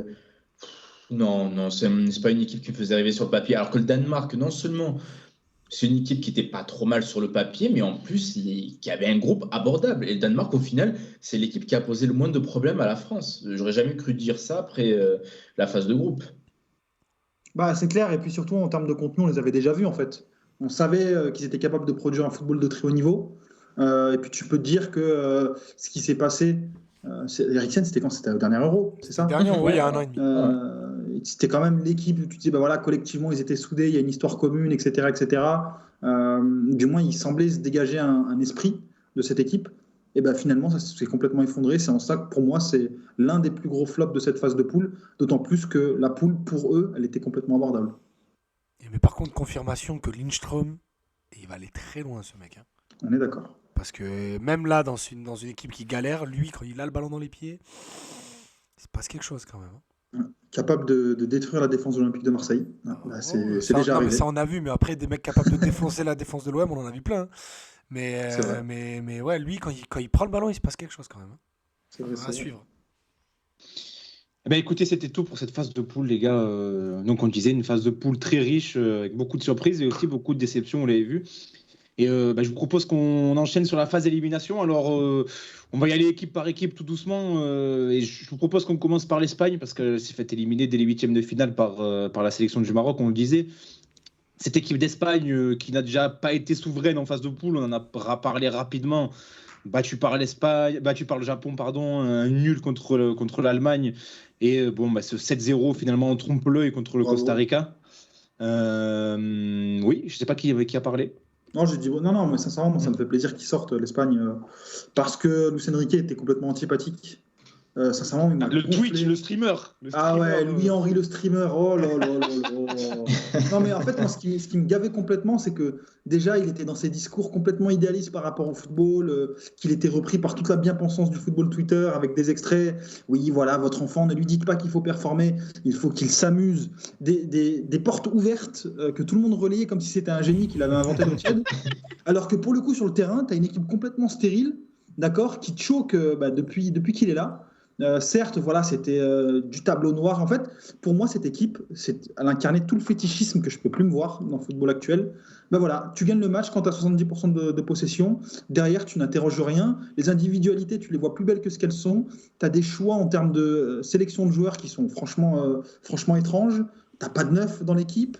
Tu convoques des joueurs qui sont blessés depuis je ne sais pas combien de mois. Marco Asensio, t'en fais un joueur majeur de ton équipe. Le mec, il ne met plus un pied devant l'autre. Depuis que Fred Hermel lui a porté l'œil sur l'afterfoot d'RMC il y a 3 ans. Sincèrement, l'Espagne, pour moi, en tout cas, ça représente tout ce que je déteste aujourd'hui dans le football. Pas parce que je l'ai trouvé moche à avoir joué, mais parce qu'en fait, on a fait de cette manière de jouer une finalité dans le jeu, alors que pour moi, ça doit être uniquement un moyen vers la victoire. Et finalement, pour moi, à l'inverser en fait cet ordre hiérarchique qui doit être naturel. Et Louis-Henri le streamer, j'espère que tu resteras chez toi, parce qu'en plus, je ne sais pas si vous avez vu les amis, il a fait une sortie franchement dégueulasse chez le streamer Ibai là, en disant ouais bah tiens, lui j'aurais pas dû le prendre, j'aurais bien aimé en apporter un autre et tout. Et en fait, tu as l'impression que ce mec-là aime trop s'entendre parler. Et parce qu'il aime trop s'entendre parler, il se sent permis de dire tout et n'importe quoi. Et tu sens en fait qu'il se trouve chaud quand il parle. Et moi, ça m'énerve. Voilà, c'était le mot, l'instant aigri. Non, tu pas aigri du tout. Je souscris à tout ce que tu as dit, donc, autant sur le fond que sur la forme qui m'a beaucoup fait rire. Mais cette Espagne, les gars, tu le disais, Merwan et Ama, je me souviens qu'on en a parlé dans l'une de nos discussions. C'est devenu caricatural, hein, finalement, cette possession en outrance qui ne débouche sur absolument rien. Exactement. Moi, j'aime le foot de possession perso, mais quand c'est poussé à la caricature extrême, comme l'a fait l'Espagne, non, c'est une farce et ça devient vraiment très chiant à voir jouer contre le Maroc. C'était vraiment incroyable à quel point ils étaient inoffensifs alors qu'ils avaient le ballon. C'était du hand, l'essuie-glace, appelle ça comme tu veux. Il y a eu des gestes, même c'est rentré dans la tête des joueurs. Morata, je ne sais pas si vous vous souvenez de cette action en prolongation. Il perd sa défense, il a l'occasion de frapper. J'aime pas Morata, mais bon, ça reste quand même un neuf qui sait tirer des 20 mètres. Il a cherché une passe improbable vers Ansu Fati et le ballon est sorti en 6 mètres. Ben, cette action, pour moi, elle résume dans la caricature dans laquelle s'est enfermée l'Espagne. Et j'espère que cette élimination va leur permettre de remettre les choses à plat et de se dire, OK, la possession, c'est bien. Mais tirer, faire des choses concrètes avec le ballon, c'est mieux. Là, c'était vraiment saoulant à avoir joué. Ah, il faut qu'ils se réinventent, je pense. Ouais. Il faut qu'ils se réinventent. Là. Ils sont bloqués en 2012. Et ouais, effectivement, ouais, tu as raison, il y a un trou générationnel. Oui, que quand ton option numéro 9, c'est Morata. Ouais, moi, je vais avoir une analyse beaucoup plus triviale. Je plus sois, bien évidemment, tout ce que vous avez dit. Allez, le vampire. Oui, déjà, oui, moi, je me régale de voir une équipe comme ça se faire taper. Alors là, je me régale de ouf. Surtout par le Maroc. Mais je vais avoir une analyse beaucoup plus triviale parce que pour moi, je trouve qu'ils ont quand même un effectif qui est quand même assez effrayant. Ils ont une sacrée équipe quand même, faut pas déconner. Comme l'Allemagne, au milieu. Je suis pas d'accord. Mais au milieu, pas en attaque. On attaque quand même. Il manque un 9, mais les ailiers, c'est quand même quelque chose de ouf. Écoute, les Ferran Torres, machin, etc. Après, il fait pas jouer Ansu Fati, c'est son problème. Mais après, il est blessé depuis des mois aussi. Il surresponsabilise Marco Asensio, je suis d'accord avec Merwan. Maintenant, je trouve que pour défendre l'honneur d'une nation, qui plus est au football, ça manque de méchants garçons. Il n'y a que des petits garçons bien élevés. Ça manque de barbe. Ça manque de tacle. Ça manque d'agressivité. Ça manque de niaque. Ça manque d'envie. Et c'est ce qu'on parle. C'est ce qu'on dit depuis tout à l'heure quand on dit la possession à outrance, ça veut pas aller vers la cage et tout et tout. C'est parce que c'est trop gentil. Ça veut jouer au football. Sauf qu'il faut abattre l'ennemi. Et que là, il n'y a aucun mec capable de le faire. Non, on veut se regarder jouer. On a appris le jeu de toquer la position dans la half space en 4ème 6 à la Masia. Donc il faut répéter ces gammes. Ça sert à rien. Dans le foot, il faut être méchant. Voilà. Tu sais, ça me fait penser à, je ne sais plus avec qui j'ai eu cette discussion, où après leur match, après leur 7-0 contre le Costa Rica, il existait une possibilité d'un quart de finale, selon comment ça se goupillait, France-Espagne. Et mon interlocuteur, je ne sais plus qui c'est, me disait, moi j'aurais peur et tout. Je dis, non mais attends. Deschamps, il arrive devant ça, il se régale. Tu vois Gavi et Pedri arriver devant Upamecano, Konaté, Varane, des grands costauds solides, et pas se faire monter en l'air. Non, t'inquiète pas. Mais ça rejoint ce que tu dis. Oui. Non, mais Deschamps, il arrive devant Luis Enrique et il lui dit, mais vas-y, prends-le le ballon, je te le laisse. Allez, vas-y. Regarde, allez, vas-y, fais quelque chose devant mon bloc là. Allez, vas-y. Regarde comme ça coulisse bien. Allez, regarde le petit métis là-haut. Hop, et but, 1-0. Non, par contre, en vrai, il y a quand même un trou générationnel, Idriss, devant. Non, oui, c'est moi. Ferran Torres, d'Asensio, les choix de remplacement, c'était Sarabia, Nico Williams. À partir du moment où tu as Eric Garcia dans une liste, je pense que. Ouais, lui aussi. Oui. C'est moins. Même le gardien, il perd moins. Unai Simon. Ikaï Simon, là. Rentre chez toi, Ikaï Simon. Non, mais la vérité, que je préfère Paul Lopez. Je l'aime pas, Unai Simon. Je sais pas ce qu'il faut prendre David Raya et Robert Sanchez sur la place de Paul Lopez. Nous, on n'est pas d'accord ici. On n'est pas d'accord. Il était même pas dans la pré-liste. Il était même pas dans les 5-6 gardiens de la pré-liste. Il est même pas dans la discussion tout court. Racisme mono. Non, mais ce que je disais, c'est qu'ils n'ont pas l'équipe qu'ils avaient il y a 10 ans. Mais ça reste une équipe quand même très solide. Les 23, c'est quand même une sacrée équipe quand même. Pour moi, c'est une équipe de gentils garçons, hein, tu l'as dit, mais je suis désolé. Mais t'as quand même des sacrés joueurs dans cette équipe. Il y a moyen de faire mieux au-delà de. Cite-les, s'il te plaît. Faisons-la. Mais on les a, les joueurs là. Cite les joueurs de classe mondiale dans l'équipe. Pedri, Gavi, Ansu Fati, je t'en cite 2. Non, mais actuellement, des joueurs de classe mondiale actuellement. Pedri. Ok. Aymeric Laporte. Non, je suis pas d'accord. C'est votre droit. Mais ouais, mais c'est pas. Non, vas-y. Ansu Fati. Non, actuellement, non. Actuellement. Okay. Et pour moi, c'est un des plus gros talents du circuit. Hein. Mais actuellement, non.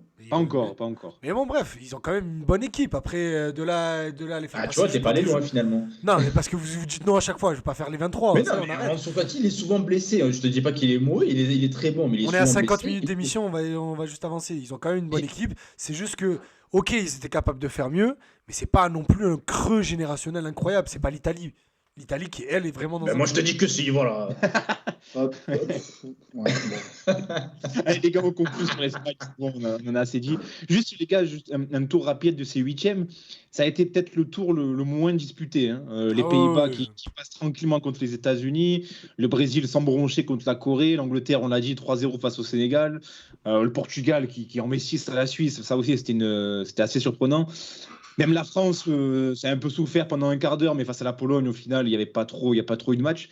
Ça a été peut-être le tour le moins intéressant, hein, ces huitièmes de finale. Il n'y a pas vraiment eu de match disputé. À part peut-être l'Argentine, qui a peut-être un peu galéré contre l'Australie, et encore. C'était... Ouais, et encore, c'est les 15-20 dernières minutes, mais il y a pas match. Sur 90 quand même. Hein. non, moi j'ai transpiré du dos. Hein. Merci Emiliano Martinez. non, c'était dur contre l'Australie. L'Australie, techniquement, c'est faible. Oui, mais défensivement, l'Argentine, c'est faible. Des attaquants qui jouent en D2 allemande et en D2 japonaise. Franchement, soyez quoi. Non, mais défensivement, l'Argentine, c'est faible de fou. Et t'as deux gros arrêts d'Emiliano Martinez, notamment le dernier. Effectivement, c'est quoi l'Argentine en prolongation. Mais c'est de me définir. C'est quoi collectivement l'Argentine ? C'est-à-dire, c'est quoi ? Ça ressemble à quoi ? Est-ce que c'est. Enfin, sincèrement, hein, je trouve ça nul, mais au possible. Pour moi, elle incarne toute la moyennisation qu'il y a aujourd'hui. Tu as un joueur de classe mondiale, de classe générationnelle, de classe historique, qui est Lionel Messi. Tu as d'excellents joueurs qui peuvent être Julián Alvarez, Enzo Fernandez et tout. Mais derrière, ça va pas chercher loin. Je suis désolé. Hein. Moi, je vois Lisandro Martinez, qui est un joueur dégueulasse derrière. Je suis désolé. Il joue pas. Hein. Ah, si, il a joué depuis le début du mondial. Il a commencé 2 matchs et sinon à chaque fois il rentre en cours de jeu. Il a commencé le match du Mexique et il sort très vite.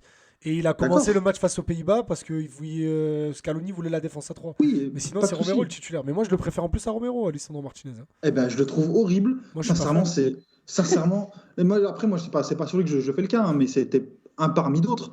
T'as Leandro Paredes qui non plus n'est pas titulaire. Même lui aussi, il est plus titulaire. Mais sincèrement, t'as beaucoup de second couteau à l'échelle du football mondial. Pour moi, sincèrement, hein, genre que l'Argentine aille en finale, c'est aussi un signe de mauvaise santé du football actuel. Hein, non. Parce que si. Lionel Messi. Ah, mais faut arrêter avec Lionel Messi. Ah ouais, tu nous as gavé là. Non, mais faut arrêter avec Lionel Messi aussi. Non, mais après, il y a les scénarios du match. Faut pas juste prendre le fait que l'Argentine n'est pas la deuxième meilleure équipe de cette Coupe du Monde. Mais par contre, t'as un bloc ultra solide qui joue au-delà de. Je suis pas d'accord non plus. Hein. Ils sont pris des vagues en fin de première période contre la Croatie, alors que c'est la Croatie, quoi. En termes de transition offensive. Quelle équipe ne prend pas de vagues ? Même la France prend des vagues. Oui, mais alors. Non, mais la France, elle n'est pas exceptionnelle sur ce tournoi, hein, mais pour moi, ils vont arracher l'Argentine. Ce que je veux te dire, c'est que la Croatie, ils étaient incapables de ressortir un ballon. Ça marquait sur vraiment, franchement, des contres, mais vraiment sporadiques à l'échelle d'une rencontre. Et derrière, en fait, tu vois qu'en termes de maîtrise collective, l'Argentine, ils n'ont pas affronté un ténor jusqu'à présent. Pas un. Pas un seul. C'est pas de leur faute si la Croatie bat le Brésil. Bah non, il n'y a pas de souci là-dessus. Mais ce que je veux te dire, c'est que quand ils passeront au révélateur, moi, je pense qu'on verra que c'est une équipe qui est moyenne. Je suis désolé. McAllister, c'est un bon joueur. Non, Rodrigo De Paul, c'est un bon joueur. N'essaie pas de me convertir. Je suis en train de te dire qu'ils sont merdiques. Mais c'est juste qu'ils jouent avec une certaine solidarité, une certaine cohérence et surtout une agressivité dans les duels défensivement qui fait qu'elle peut arriver à atteindre ses objectifs. Je suis pas d'accord. Pour moi, ça pue la trouille, mais juste les mecs en face n'étaient pas assez bons pour véritablement les enfoncer. Tu regardes le Pays-Bas, les Pays-Bas, c'est un exemple. Mais on a tous vu la fin de match contre les Pays-Bas. À la 86e, il y a 2-0. Tu t'en prends 2. Bah oui, mais à la 92, il y a 2-2. Oui, non, mais parce que t'as Leandro Paredes qui te flingue le match.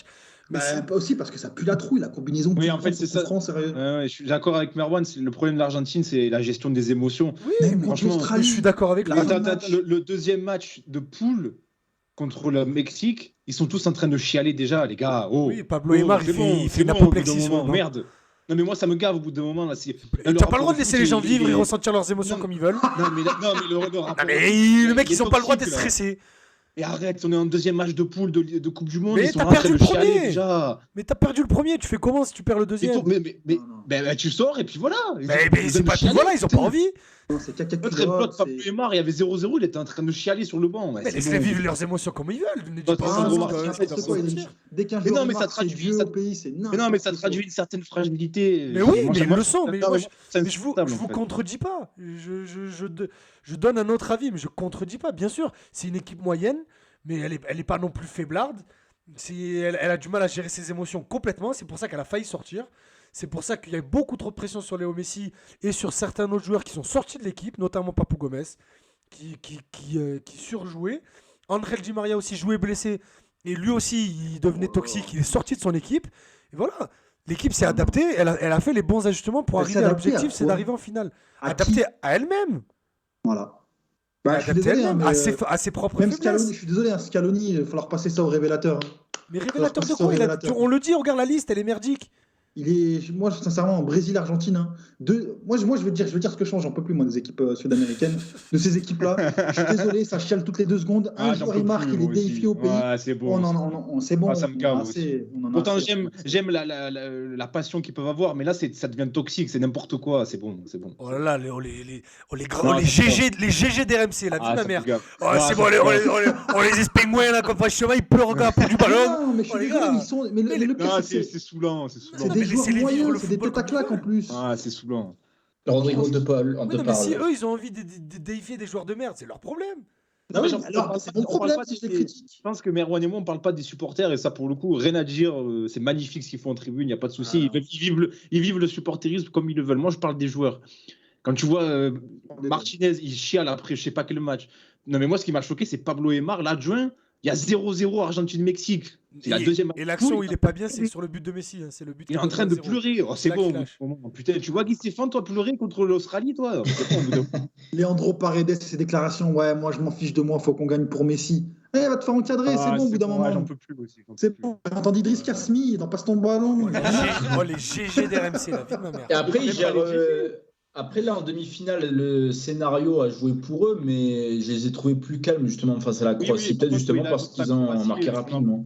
Ouais, ils font leur meilleur match. Là, sur le match, il n'y a rien à dire. Les grandes gueules d'RMC, là, ils doivent dire aux gens ce qu'ils doivent faire, ce qu'ils doivent ressentir, comment ils doivent l'extérioriser. Mais c'est ridicule, ça doit arrêter, c'est gavant, mais laissez les gens vivre comme ils veulent. Moi, on a le droit de trouver que c'est gavant. Si Pablo Aimar, il a envie d'être ridicule sur son banc. Parce que Merwan et Mathieu de Passe ton ballon disent que c'est gavant qui vont arrêter de le faire. On est pas là. Pablo Aimar, un des plus grands numéros 10 de tous les temps. C'est quoi, Mathieu, la vérité? C'est qu'on empêche Idriss de dire Messi, gagne la Coupe du Monde, s'il te plaît, tonton. Gagne la Coupe du Monde. C'est ça le problème. Mais non, je m'en fous. Il va la perdre de toute façon. L'équipe de France va gagner. Mais voilà. Ah non, moi ça me dérange. C'est pas le football que j'aime. Tu sais pourquoi? C'était le quart d'heure. Vas-y, conclue rapidement. Il y a une surcharge d'émotions par rapport au niveau déployé sur le terrain, qu'en fait, tu as l'impression qu'on doit laisser gagner l'Argentine parce que c'est le pays du football, que ça va être l'ensemble de l'histoire, etc. Non, mais personne ne te demande de les laisser gagner. Sur les matchs, ils sont nuls. Messi va gagner tout seul. Ils ont affronté aucun gros. Messi, je suis désolé, moi je vois pas pourquoi il devrait la gagner plus qu'un autre, la Coupe du Monde. Parce que c'est le meilleur. En tout cas, bref, moi, il me fatigue. Ils ont rien montré. Même le 3-0 contre la Croatie, sincèrement, il y avait faute. Il n'y avait pas faute de Livakovic, d'accord. Voilà, maintenant c'est dit. Non, plus sincèrement, ils m'ont vraiment gavé par rapport à tout ce qu'on a dit depuis 10 minutes. Les gars, on a fait un petit moment sur l'Argentine. Je propose qu'on parle quand même du peut-être le plus beau quart de finale du tournoi. C'est évidemment l'Angleterre-France. Je voudrais qu'on s'attarde un peu sur l'Angleterre, on parlera de la France plus tard. Mais cette Angleterre éliminée en quart par les Bleus, est-ce qu'il n'y a pas un sentiment de gros gâchis, notamment du fait que cette équipe paraissait peut-être un peu plus talentueuse, meilleure que les précédentes équipes en 2018 demi-finalistes, 2021 finalistes. Moi, j'ai l'impression d'un gâchis. Je ne sais pas ce que vous en pensez, les gars, de cette équipe anglaise. Armand, t'as pas trop entendu sur l'Argentine, vas-y. Ouais, ils n'ont pas trop tiré le maximum du potentiel de leur équipe. Notamment au milieu, ce qui leur a desservi, entre guillemets, c'est d'avoir gagné facilement contre le Sénégal en 8e avec un milieu où tu as Declan Rice et Henderson. Tu vois, Henderson, c'est vraiment le lieutenant de Southgate, mais c'est pas le genre de mec qui va t'apporter une plus-value au niveau technique, surtout dans un niveau de Coupe du Monde. Tu vois, c'est le genre de mec un peu neutre, ouais, il le prend pour la grinta, entre guillemets, mais alors qu'il est sur le banc, il avait des joueurs comme Mason Mount, etc., qui pouvaient apporter plus, aussi bien dans le jeu que sur les coups de pied arrêtés.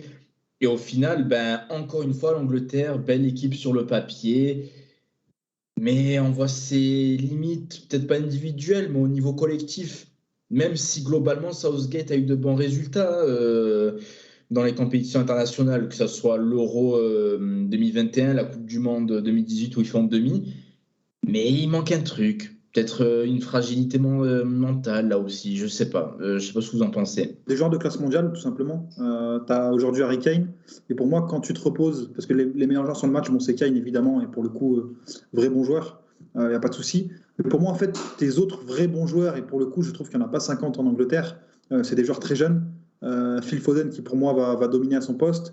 Non, mais qui n'a pas joué tous les matchs, par exemple, de ça dont je parlais justement, que le potentiel au maximum n'a pas été tiré. Tu as raison. Bukayo Saka qui fait aussi un très très gros match, je trouve. Mais le reste, sincèrement, je trouve que ces joueurs-là ne sont pas encore arrivés à maturité, tout simplement parce que je trouve que l'Angleterre de Southgate, comment est-ce qu'on peut la définir, sincèrement ? C'est des cartes qui sont rebattues en permanence. C'est Maguire en défense, je suis désolé, les gens diront mais vous voyez les gars, Maguire on le lit mal parce que tous les gens restent bloqués sur le montant de son transfert, je suis désolé, il est nul, même s'il est meilleur avec l'Angleterre, ça reste un joueur qui n'a rien à faire là, mais en même temps c'est des joueurs de la longue tradition anglaise de joueurs bizarres qui mettent en équipe nationale et qui a même en première ligue, des Luke Shaw à gauche qui pourtant fait un bon tournoi, sincèrement pour moi tu as des joueurs qui sont encore un palier en dessous de ce qu'on demande pour aller chercher un gros tournoi. Et je trouve que le match France-Angleterre, il symbolise aussi ce pourquoi en fait la France va gagner la Coupe du Monde.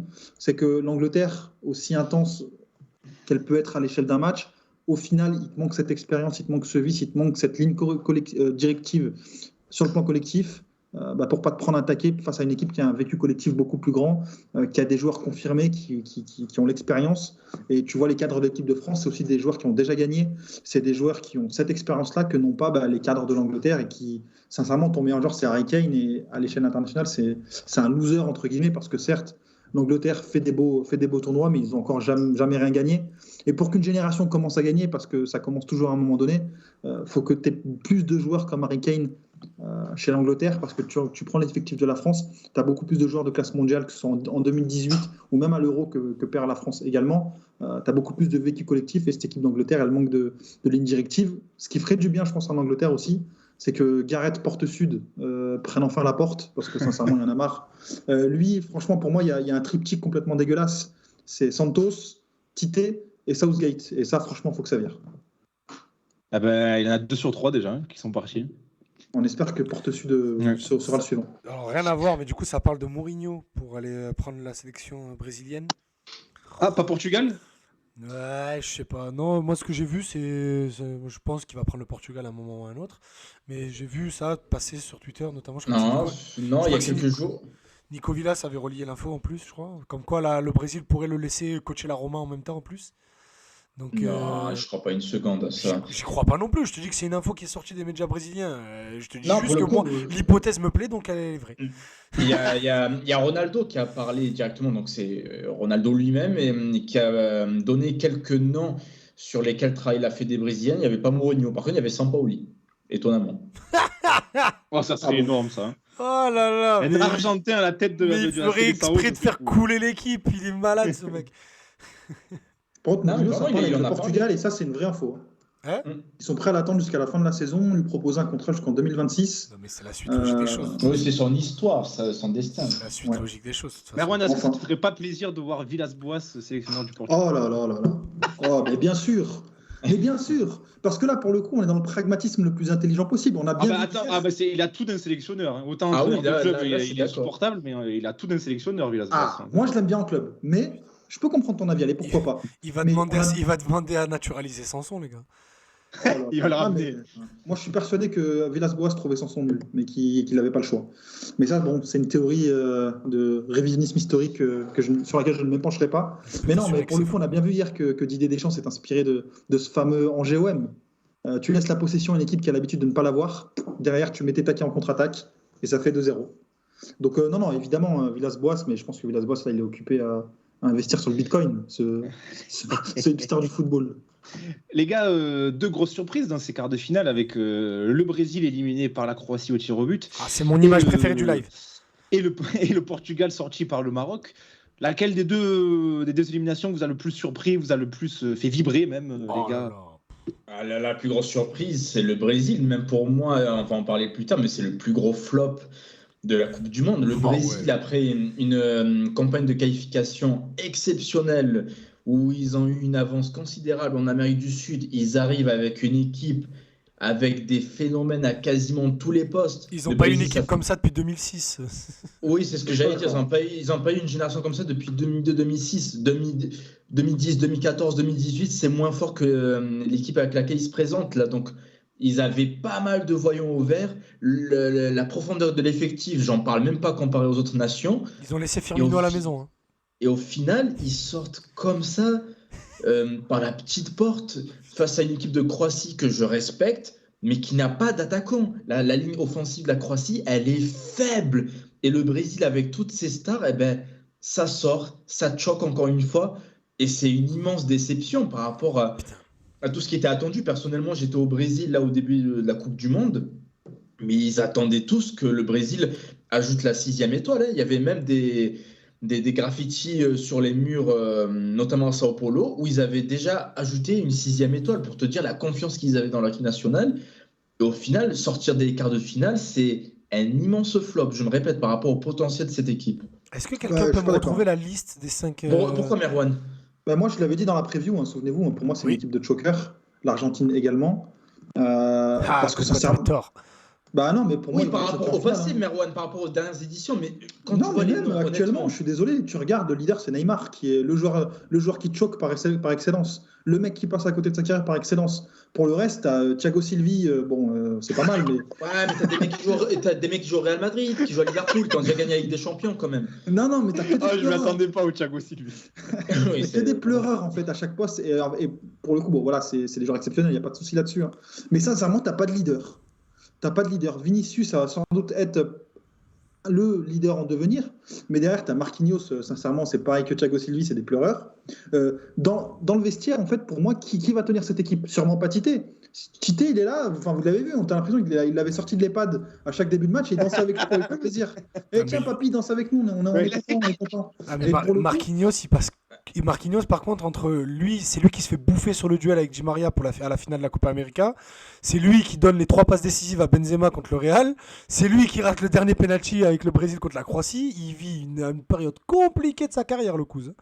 Le tien papy vient danser avec nous là, je m'en Non, mais la danse du pigeon, c'était incroyable. C'est incroyable, Richarlison en numéro 9, quoi, mais il faut être sérieux. Au bout d'un moment, et pourtant il fait un gros tournoi. Hein. Ça n'a pas été le moins mauvais de la ligne offensive. Hein. Tu peux plus charcler un Rafinha, voire même Vinicius, au final. Pour moi, ils ont fait leur tournoi, mais le problème, c'est que derrière, t'as pas de véritable leader et puis t'as même pas de fil conducteur. Tu regardes les matchs avec ou sans Neymar, c'est le jour et la nuit.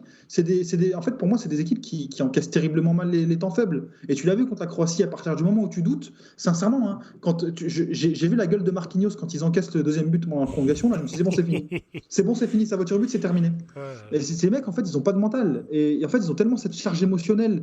Et c'est pas forcément des joueurs, parce qu'aujourd'hui, le football d'aujourd'hui produit des joueurs qui sont quand même qui ont le syndrome du personnage principal. Tout tourne autour d'eux, tout est dramatisé. Neymar fait une série, je vous invite à aller la voir sur Netflix, où tu vois que le mec est complètement sur un autre monde, mais pas que lui, hein, et c'est pas que de sa faute. On regarde son entourage aussi, c'est un entourage de gens qui sont absolument déconnectés de la planète Terre.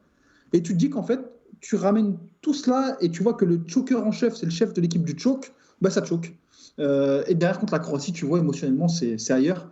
Et même dans le football produit, hein, tu as eu le dernier match de poule, c'est contre qui là, qui font un bon match, le Brésil? C'est le Cameroun. Cameroun. Pardon, l'avant-dernier contre la Corée du Sud. Ils font un bon match. C'est le 8e de finale. Oui, ok. T'as le circuit, c'est la Corée du Sud. Ils font franchement un bon match. Non, c'est la Corée du Sud. Le 8e, ouais. Voilà, ils font franchement un super match contre la Corée du Sud. D'ailleurs, ils se la racontent un peu trop, mais peu importe. Et que derrière, en fait, t'as l'impression qu'ils étaient en représentation constante. Moi, j'ai rien contre les équipes qui dansent, qui chantent, il n'y a pas de souci là-dessus. Sauf que eux, pour eux, c'était en fait devenu la principale attraction du match. On ne parlait pas forcément de ce que produisait le Brésil, mais plutôt de ce que ça représentait pour eux. Pelé, une équipe joviale pour le peuple, etc., etc. En fait, quand tu regardais les matchs, il n'y avait aucun fil conducteur. Tu regardais, c'était dépendant sincèrement des passes qui cassent ligne de la part de Casemiro, qui n'est pas forcément le joueur adapté à cela. Quand il n'y avait pas Neymar, sincèrement, c'était hyper stérile. Vinicius, Vinicius, on le connaît, quand il devient stéréotypé, il devient stéréotypé. En bref, ce Brésil, en fait, il n'avait pas vraiment de fil conducteur, il était uniquement tributaire de ses différentes individualités. Et sincèrement, pas forcément mentalement, en tout cas, c'était ailleurs. Et moi, ça ne m'étonne pas que ça se termine là. Je l'avais annoncé au début de la compétition. Alors, vite, comme ça, après, on passe à autre chose. Est-ce que vous vous rappelez des 5 tireurs brésiliens lors de cette. Enfin, des 4 du coup, tireurs brésiliens pour cette séance de tir au but? C'est Rodrigo qui commence. Marquinhos qui termine. Et entre les deux, je crois qu'il y a Pedro. João Pedro. Pedro, il la met. Ouais. Pedro, il la met. Et par contre, j'ai pas l'autre. Casemiro. Ah, mais il la met bien en plus. Et Casemiro, il la met bien. En même temps, sur le terrain, il y avait Vinicius, Gabriel Martinelli et Anthony. Ah, mais les tireurs n'ont aucun sens. Quand t'envoies Pedro qui est loin d'être un titulaire dans cette équipe, tu l'envoies au feu comme ça, aucun sens. Après, pour le coup, c'est particulier quand même. C'est les joueurs qui demandent, quoi. Ça se trouve, tous les autres, ils étaient caca dessus. Ouais, bien sûr. Et ça choque personne. Quand Rodrigo, il a 14 ans et qu'il dit « il y avait des lames premier », il n'y a personne qui va lui dire « Non, attends. Attends une seconde, attends. » On a Bollywood, mon grand, là. Ah, frérot, Casemiro, à ce moment-là, il ne pouvait pas dire « Bon, les gars, vas-y, je suis peut-être pas un tireur, mais je vais peut-être y aller à sa place. » Non, c'est qu'il y a un problème dans cette sélection. T'as fait une imitation à la Daniel Leclerc, je peux pas t'essayer quand tu viens parler. Le mec, il est un plombier. Surtout que c'est pas du tout l'accent. Je sais pas faire l'accent portugais. Bref, pour moi, c'est l'image du mondial. Neymar en larmes à la fin du match. Ah, quel plaisir. On va pas se mentir, quel plaisir. C'est incroyable. Les gars, un mot rapide pour finir sur ces cas là, sur les Pays-Bas. Moi, j'ai marqué là l'équipe la plus quelconque du tournoi. Rien pour les Pays-Bas. Détestable en plus. Je les ai trouvés quelconques de la première minute à la dernière minute de leur Coupe du Monde. Rien. Vraiment neutre, détestable. Si, il y a la combinaison contre l'Argentine. Voilà, c'est tout. Ouais, mais ça aussi, j'ai pas aimé. Mais... Les 8e, ils étaient pas mal. C'était sympa. Gros match de Dumfries. C'était ok, tu dis allez pourquoi pas les Pays-Bas peut-être que, mais finalement je suis d'accord. Voilà, quelconque. Dumfries, moi je l'ai à l'Inter depuis le départ d'Hakimi. Là je vois les trucs, Manchester United, Chelsea, 60 millions, vite. Ouais mais attends, mais Idriss, ça intervient quand? La hype Dumfries, c'était le dernier Euro là, où il fait un Euro. Oui, c'est ça, il vient à la place d'Hakimi. Vous savez c'est quoi, mais ça je le disais déjà. Hein. Mais vous savez c'est quoi son talent? Il court tout droit. Ouais. C'est le Moussa Sissoko du piston droit. C'est littéralement ça. Voilà. Lui, c'est vraiment la team Timberland. Lui. Mais pour le coup, ça rejoint un petit peu tout ce fétichisme qu'il y a aujourd'hui autour de l'impression visuelle. Tout ce qui va être impactant, ça va être retenu par le spectateur et ça va donner un prix à un mec comme Dumfries qui a les pieds carrés. Et crois-moi, à l'Inter, ils sont pas prêts de laisser passer cette occasion. Donc là, si les rumeurs sur les transferts anglais sont vraies, il va pas rentrer à Milan. Garder l'Inter, j'ai lu. Non, t'inquiète pas. Les gars, je vous propose qu'on parle un peu des Bleus. C'est la seule équipe qu'on n'a pas forcément abordée dans cette émission. Donc les Bleus qui ont sorti tour à tour la Pologne, l'Angleterre et donc le Maroc hier au terme d'un match qui ressemblait fort à Angers-OM, tu l'as dit Merwan. Ces Bleus-là, les gars, qu'est-ce qui vous inspire on a une impression d'une équipe qui concède quand même un peu plus qu'en 2018, mais qui paraît toujours invincible, qui paraît toujours imbattable. Comment ils font, quoi? Comment ils font Est-ce qu'il y a une aura des champs? Est-ce qu'il y a une bénédiction autour de cette équipe? On ne sait pas, mais j'ai l'impression qu'il ne peut rien leur arriver. Je ne sais pas ce que vous en pensez, les gars. Notamment de ces derniers matchs-là. En termes de jeu, l'équipe de France fait du Deschamps. C'est pas flamboyant et ça ne le sera jamais. Mais une fois que tu as dit ça, qu'est-ce que tu veux dire de plus? Encore une fois, l'équipe de France atteint la finale. Encore une fois, ils semblent sûrs de leur force. Qu'ils le fassent. Hein. Après, honnêtement, vraiment, c'est l'une des rares équipes que j'ai du mal à analyser. Parce que en soi, le plan de jeu de Deschamps, c'est plus de tirer profit des faiblesses de l'adversaire plutôt que d'être protagoniste, j'ai l'impression. Et c'est comme ça depuis des années. Donc, on est juste dans la même lignée et ça marche encore. Donc, bravo à lui. Je crois qu'il n'y a même plus à analyser en fait. Ouais, mais vraiment, c'est. Pour le coup, je trouve qu'il y a pas mal de choses à dire sur cette équipe de France, dans le sens où, pour moi, en fait, c'est pas forcément uniquement que de la continuité de 2018, dans le sens où je trouve non, ça concède plus, je trouve. Hein. C'est moins solide. C'est ça, et puis tu as un renouvellement quand même, que ce soit sur le plan des hommes. Puis même, je trouve que Deschamps a quand même baissé la garde sur un certain nombre de points, ne serait-ce que le retour de Karim Benzema en équipe de France depuis.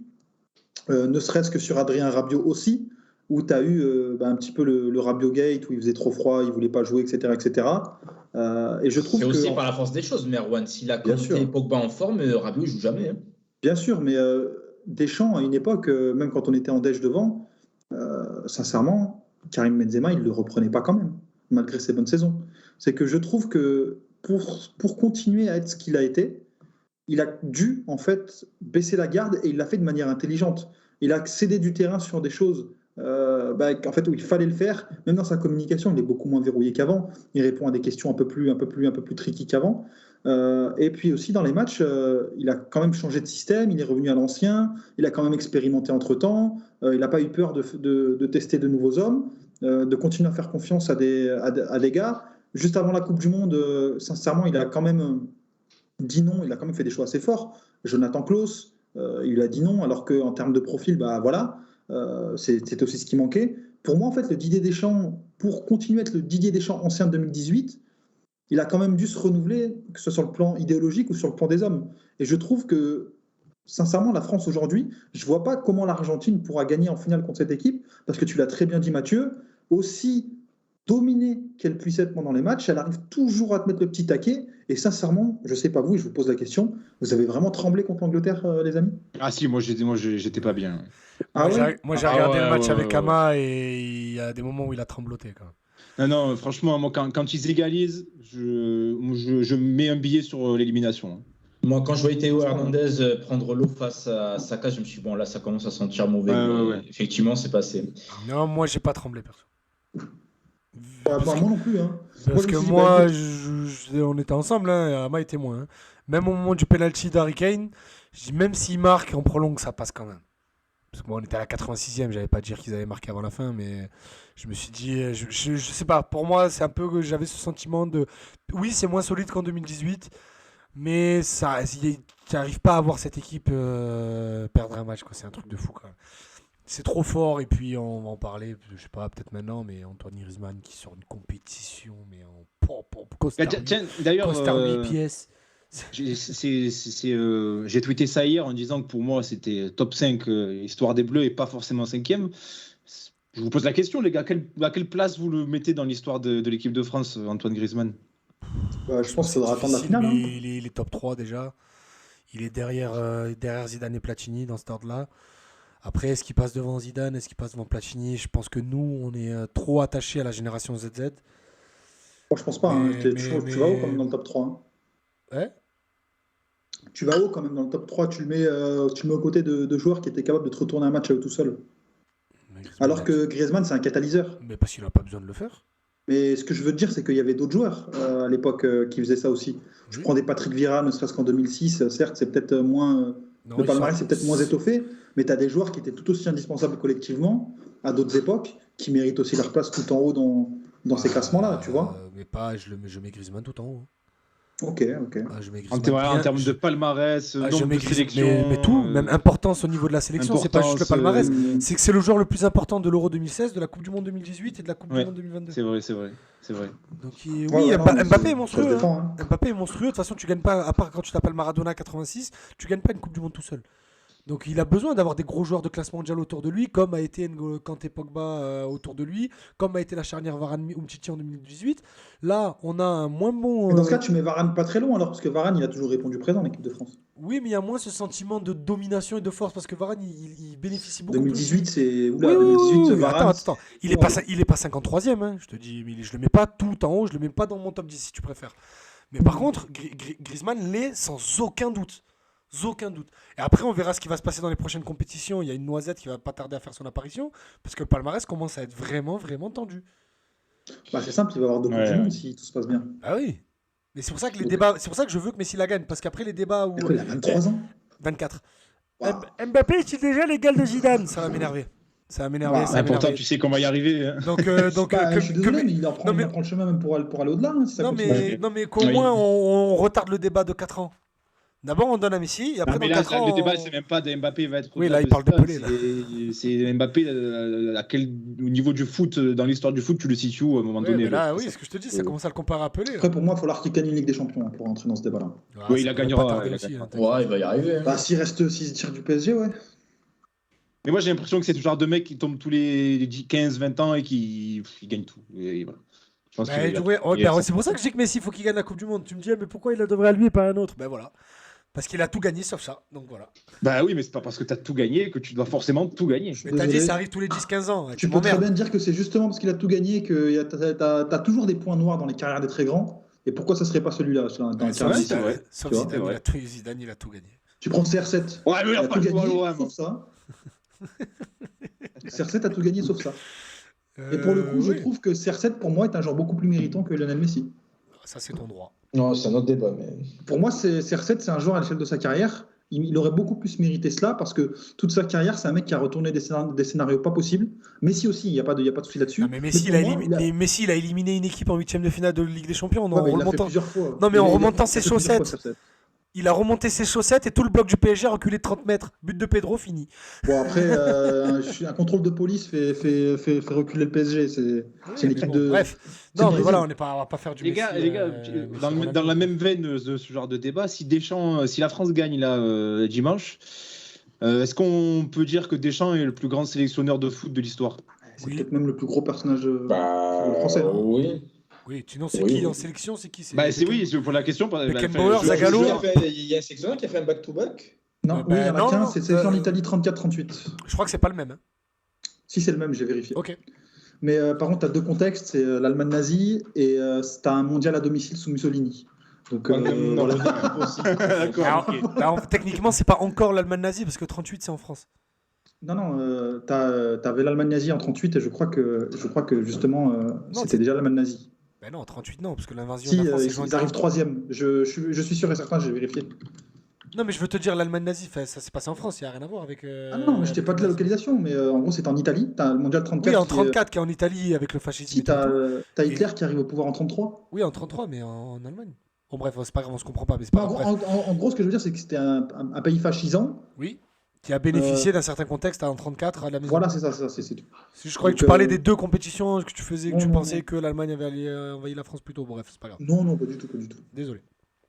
Tout ça pour dire que Deschamps, en cas de victoire dimanche, sera le plus grand sélectionneur de l'histoire du foot. Oui, mais dans le foot français, il est personnage numéro 1. Ah bah oui, mais là, il n'y a même pas de débat. Mais même avant 2022, c'était le cas. Oui, non, mais le gars, il a soulevé les 3 Coupes du Monde du pays. Je m'avance un peu pour dimanche. Et la seule Ligue des Champions remportée par un club français, c'est lui qui la soulève en premier. Donc au bout d'un moment... non, mais il n'y a même pas de débat. Donc c'est pour ça. Et regardez, on avait un petit truc au fossé. Moi, je me permets, comme ça on boucle sur ça.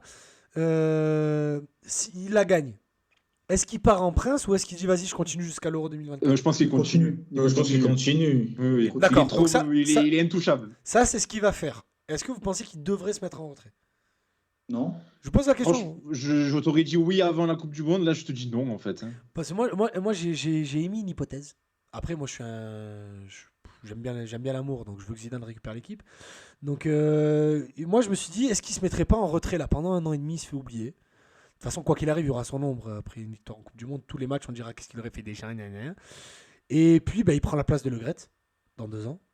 Il reprend ni club, ni rien. C'est tôt encore. Je pense que ça aussi, c'est le chemin qu'il prendra, mais pas encore. Mais est-ce que vous voyez Deschamps? Vous le voyez en club, Deschamps? Si jamais il continue pas, vous le voyez retourner en club? Non, il va aller tranquillement chez lui, se reposer, tranquille. Faire en, ses vrai, séances de sport. en vrai, je ne sais pas. Faire son heure de gainage quotidienne. T'imagines Deschamps, il récupère Paris? Oh là là. Non, mais par contre, il peut très bien récupérer un top club européen. Oui, bah après, de toute façon, c'est pas les hommes qui vont manquer, je pense. C'est comme Joachim Löw, sincèrement, c'est des mecs qui sont complètement inadaptés au football de club maintenant. Ouais, je suis d'accord avec toi, j'aime pas le jeu qu'ils proposent, mais des clubs vont le contacter, même au-delà de ça, c'est sûr. Même au-delà de ça, je pense que même générationnellement parlant, et puis je pense qu'il a déjà fait ce qu'il avait à faire en club, ou du moins... pas la Ligue des Champions, justement. Oui, mais je pense qu'en fait, à son âge maintenant, tu finis avec les sections, il a 54 ans. Bon, c'est encore très jeune, hein, mais ça fait déjà un moment qu'il entraîne.